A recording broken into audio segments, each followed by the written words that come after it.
Hello there. I am Dr. Danielle Rose.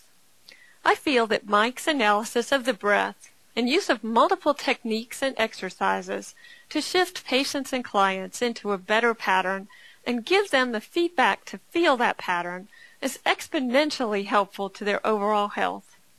The patients and clients receive almost immediate feedback as to what a proper deep breath should feel like, and to begin to experience their bodies in a new, more relaxed way.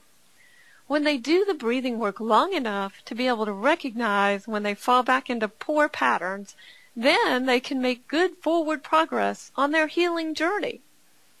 Mike has taught a man to fish rather than given him a fish, which is significantly more healing because of the inner empowerment that occurs for the patient. Moreover, he does it in a manner that produces absolutely minimal side effects, reactions, or interactions, unlike most pharmaceuticals. I highly recommend this video for those of you who are healthcare professionals and your staffs.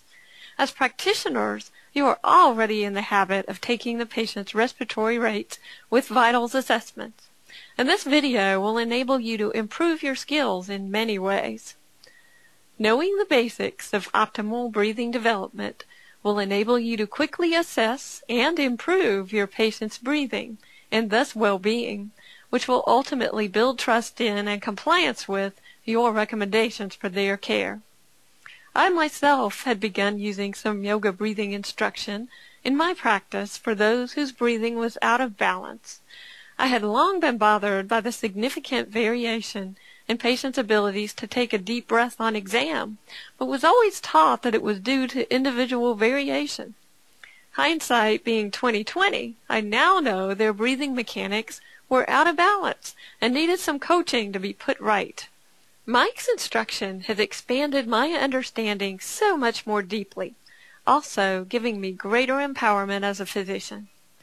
It is my desire to help Mike find ways to get his teaching to other physicians and practitioners as a first line of intervention for many chronic and stress-related diagnoses. I believe medical schools should begin incorporating Mike's techniques into their teaching of the physical exam.